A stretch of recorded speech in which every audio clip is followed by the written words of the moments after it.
Arab Saudi kutuk penggusuran oleh Israel di Yerusalem, kami bersama Palestina.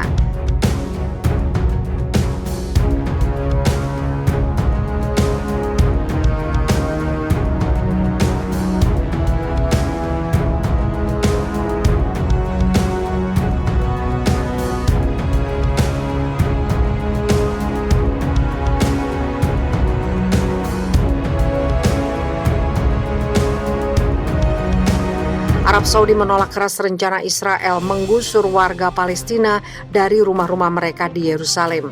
Kerajaan Arab itu juga mengecam upaya Zionis memaksakan kedaulatan Israel atas tanah Palestina yang diduduki.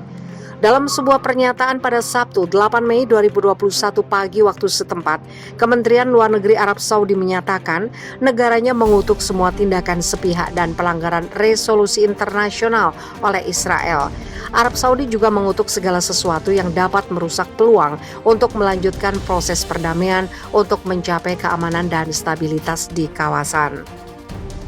Kementerian Luar Negeri menegaskan kembali bahwa Kerajaan Arab Saudi berdiri bersama Palestina.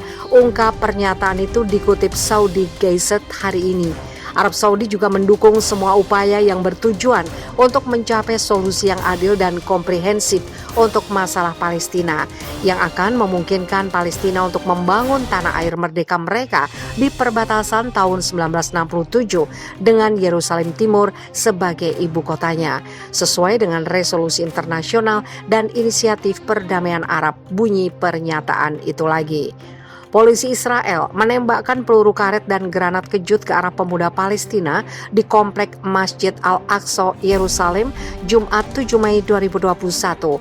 Akibatnya 169 warga Palestina terluka menurut petugas medis setempat.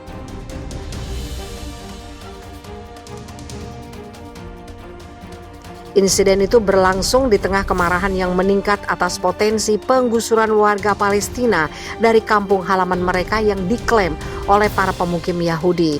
Ribuan warga Palestina berhadapan dengan ratusan polisi Israel dengan perlengkapan anti huru-hara. Ketegangan Israel-Palestina meningkat di Yerusalem dan tepi barat selama bulan suci Ramadan.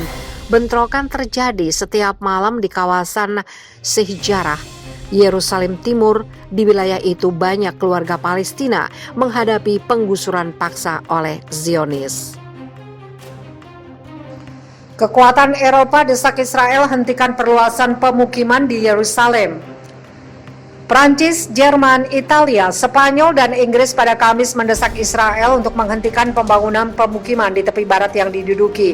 Pernyataan bersama itu muncul ketika ketegangan meningkat di Yerusalem Timur menjelang sidang yang memungkinkan keluarga Palestina diusir dari Sheikh Jarrah. Ini adalah lingkungan tempat pemukiman Yahudi yang didukung oleh pengadilan Israel mengambil alih beberapa rumah warga Palestina. Kami mendesak pemerintah Israel untuk membatalkan keputusannya untuk memajukan pembangunan 540 unit permukiman di daerah Har Hom A di tepi barat.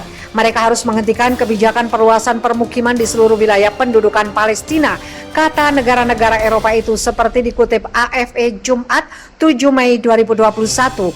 Jika diterapkan, keputusan untuk memajukan permukiman di Har Hom antara Yerusalem Timur dan Bethlehem akan menyebabkan kerusakan lebih lanjut pada prospek negara Palestina yang layak, jelas pernyataan itu. Yerusalem yang berisi situs-situs suci bagi Yudaisme, Islam, dan Kristen berada di jantung konflik Israel-Palestina. Israel merebut Yerusalem Timur, tepi barat, dan jalur Gaza dalam Perang 1967. Palestina menginginkan Yerusalem Timur sebagai ibu kota negara masa depan dan sebagian besar negara menganggap pemukiman yang dibangun Israel di sana sebagai ilegal. Namun Israel mengklaim semua Yerusalem sebagai ibu kotanya, mengutip hubungan Alkitabiah dan sejarah ke kota itu.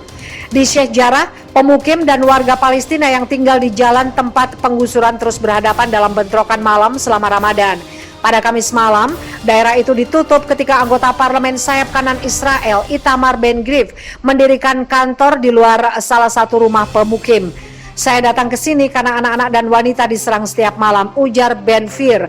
Setelah dia berbicara, ada bentrokan antara warga Palestina dan polisi Israel yang melakukan 15 penangkapan.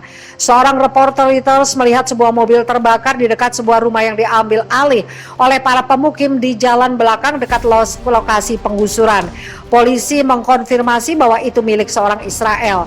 Di antara kerumunan pemuda Palestina yang berkumpul di dekatnya, Mohamed Abu Seineh mengatakan dia tidak tahu siapa yang membakar kendaraan itu, tetapi dia ingin para pemukim pergi. Mengapa mereka datang? Tanah ini milik kita. Mengapa mereka ingin mengusir kita darinya? Pungkas remaja berusia 17 tahun itu. Setelah 10 tahun dukung Israel, Kanada berbalik dukung resolusi PBB pro-Palestina. Sebelumnya, Kanada adalah negara yang memberikan suara menentang atau abstain pada resolusi yang mendukung Palestina, termasuk resolusi penentuan nasib sendiri Palestina, kedaulatan atas sumber daya alam, dan ilegalitas pemukiman Israel.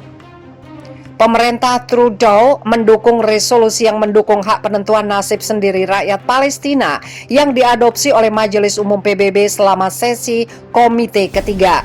Resolusi itu diajukan oleh negara Palestina, Korea Utara, Zimbabwe, dan yang lainnya, dan yang menyerukan penyelesaian damai yang adil, abadi, dan komprehensif untuk konflik Israel-Palestina, dan secara eksplisit merujuk pada tanah yang diperebutkan antara kedua negara sebagai wilayah Palestina yang diduduki. Pemungutan suara dilakukan setelah pengumuman Amerika Serikat bahwa mereka tidak lagi menganggap permukiman Yahudi di tepi barat yang diduduki dan Yerusalem Timur sebagai ilegal yang membalikkan dasawarsa kebijakan luar negeri Amerika Serikat. Resolusi yang berjudul Hak Rakyat Palestina untuk menentukan nasib sendiri ditentang oleh Israel, Amerika Serikat, dan 5 negara Pulau Pasifik, Kepulauan Marshall, Nauru, dan negara Federasi Mikronesia. Sebanyak 164 negara memberikan suara mendukung, termasuk Inggris dan Jerman. Seorang juru bicara Kementerian Luar Negeri Kanada, Christina Dott, mengatakan kepada Israel Times, Kanada berkomitmen untuk tujuan perdamaian yang komprehensif, adil, dan abadi di Timur Tengah, termasuk penciptaan negara Palestina yang hidup berdampingan secara damai dan aman dengan Israel. Pada saat itu semakin terancam penting bagi Kanada untuk menggarisbawahi komitmen tegas kami pada solusi dua negara. Anggota Parlemen NDP Timmins James Bay, Charlie Aung, mendukung langkah ini dan memberi selamat kepada Perdana Menteri Justin Trudeau karena mengakui hak-hak Palestina dengan menentang pemukiman ilegal. Kanada secara teratur memberikan suara menentang atau abstain pada resolusi yang mendukung Palestina, termasuk resolusi penentuan nasib sendiri Palestina, kedaulatan atas sumber daya alam, dan ilegalitas pemukiman Israel.